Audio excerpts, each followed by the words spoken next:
Hello everyone, I'm Tara Bedford from justcallmehomegirl.com, and I am showing you how easy it is to install Allure flooring. So Allure flooring I started installing 2 years ago in our home. We actually had it installed professionally the first time by a friend of ours that does flooring, but I was literally in the hospital having my son when we were putting it in, and then I wanted to install it in an upstairs room. So I said, well, I think I can do it, which I did. And it was so easy to put down. It was so easy just to cut, to make the measurements, and I loved the way it came out. So I decided I wanted to do our family room, which we haven't really touched since we moved in here. And when I found out I was going to be doing the flooring in this room, of course, the project started turning in my head, because if I was doing the flooring, I might as well paint the ceiling. If I'm painting the ceiling, I might as well paint the walls a new color. If I'm painting the walls, I might as well take down the chair rail. So an easy project turned into a whole room makeover, which I'm really excited about, and you'll see it all on the blog probably next week in the full reveal. But today I just kind of want to show you how easy it is to install the Allure grip strip plank flooring.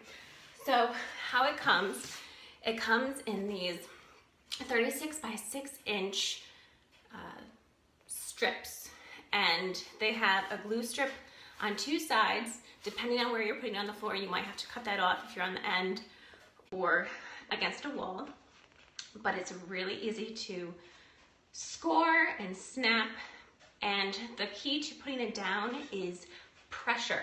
So you have to, I'll show you how I do it, but I kind of hold it down, and then right after I use this really heavy marble rolling pin just to get a good grip, tight pressure grip on it. And then at the end, when the flooring's done, use a 75 to 100 pound roller. You can rent one from Home Depot if you like, and just do the flooring each way to keep it together. Okay, so I'm gonna show you how easy it is. So I'm gonna move my camera so you can have a good look. So just bear with me for a sec. Okay, there you go. And you see that red paint underneath there? That's what color the room was when we moved in. So this is our second time we've painted it this color. Colonnade Gray by Sherwin-Williams, if you care. So one of the first things you need to do is you need to measure the row that you're going to be doing. You don't want to have a piece at the end less than 12 inches. So you need to measure and make sure that your piece at the end is not going to be less than 12 inches. And you want to do the stagger method. So I usually do a full plank, a 30-inch plank and a 24-inch plank. You don't want the staggers to be less than 6 inches apart. So I already have a 30-inch stagger here. So what I'm going to do is I'm going to measure this, and I'm going to cut it at 24 inches. Now on this side, because there's a glue strip right under here, since we're against the wall, I'm going to measure it from this end 24 inches. So I'm just showing you, really guys, this is so easy. So all you need is a tape measure, your straight edge,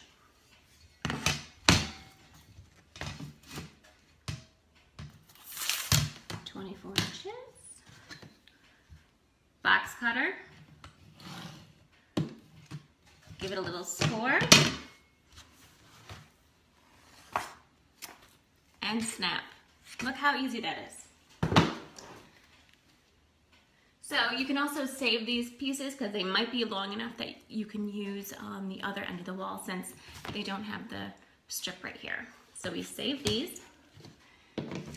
Now this is where it's key to getting a good seal. You want to keep it away from the wall for movement. So we have a glue strip here on this side and a glue strip already down. Now the first piece is easy because you don't have a corner to contend with. But you just kind of do it at a 45-degree angle. I push in and fold it down, and then I just give it a really good smoothing over.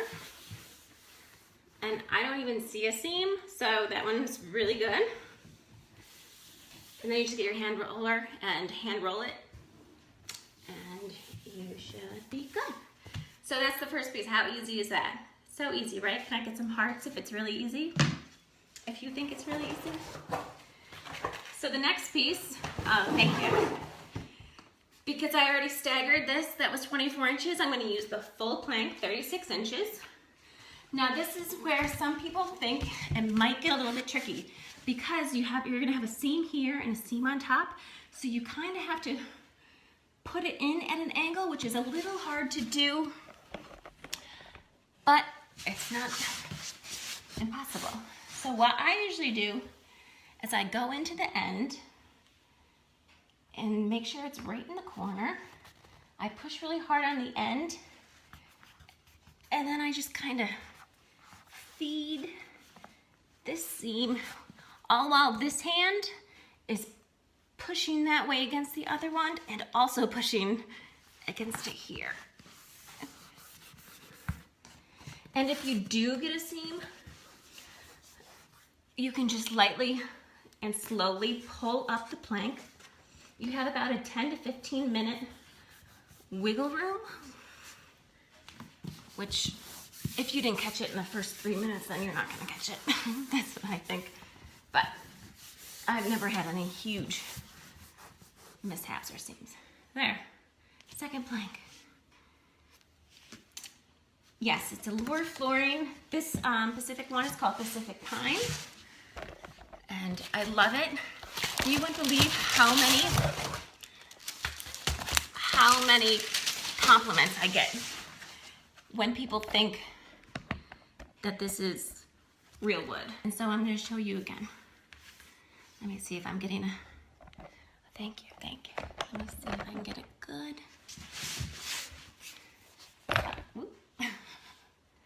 And we're just gonna put it in.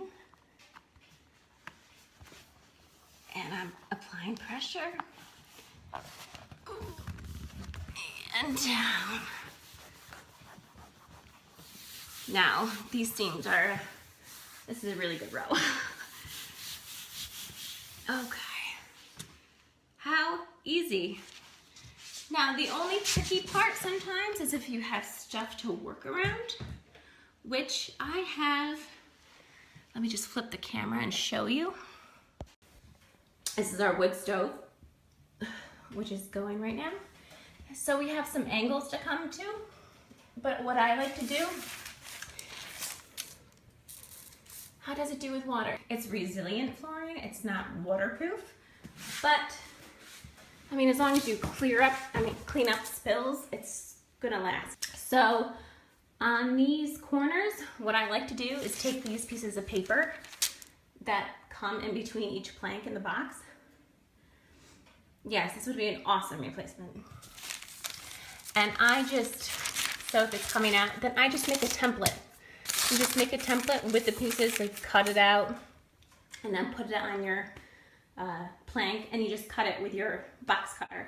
I just wanted to give you a couple of tips. If you're not finishing a room, you need to cover the glue strips because you want to keep them free from dust and dirt. So what I do is I take these pieces of paper and just with some blue painter's tape, I just kind of put them over the glue strips and tape it down. If there's any traffic in the area, just to keep the dust so the glue stays super tacky. So I think that's all.